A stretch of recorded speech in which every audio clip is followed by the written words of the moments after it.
يا أيها الذين آمنوا اذكروا الله ذكرا كثيرا وسبحوه بكرة وأصيلا هو الذي يصلي عليكم وملائكته ليخرجكم من الظلمات إلى النور. Omar ibn al-Khattab radiyallahu anhu nous raconte que lorsqu'Abu Bakr radiyallahu anhu était devenu calife, avait une habitude très particulière. Chaque jour, après la prière d'Al-Fajr, Abu Bakr allait dans une direction opposée à celle de sa maison, très loin dans le désert. Omar ibn al-Khattab, très curieux, l'observait et se demandait sans arrêt où est-ce qu'il pouvait bien aller comme ça. Puis, un jour, ne pouvant pas surmonter sa curiosité, il décide de le suivre afin de découvrir ce qu'il faisait. Prenant soin de garder une distance assez grande, il suit Abu Bakr jusqu'à ce qu'il entre dans une vieille maison.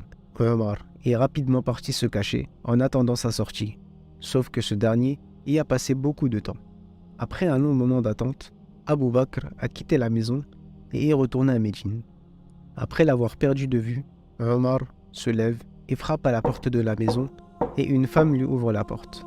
Elle était âgée, fragile, aveugle et accompagnée de petits-enfants. Omar lui dit « Assalamu alaykum, quelle est votre situation, ô serviteur d'Allah ?»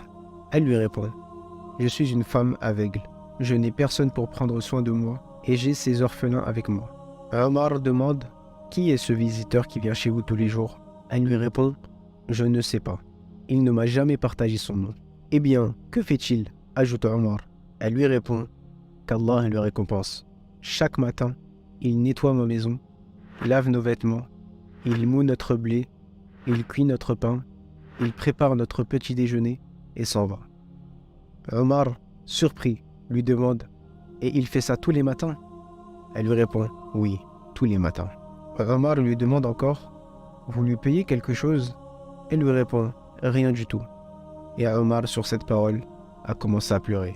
Il dit « Tu as abattu chacun de tes successeurs, ya Abu Bakr. » Rendez-vous compte, subhanallah, l'homme le plus important de la communauté à ce moment, le chef de la communauté, le calife avec son poste et son statut, va tous les matins dans cette maison, sans dire à cette femme qui il est, accomplit toutes ses tâches et revient gouverner la communauté. Vous connaissez certainement les livres des vertus d'Abu Bakr et les choses qu'il avait l'habitude de faire. Essayez d'imaginer maintenant tous ces secrets qu'il a réussi à cacher, qui sont connus que de lui et Allah. Que la bénédiction d'Allah soit sur lui.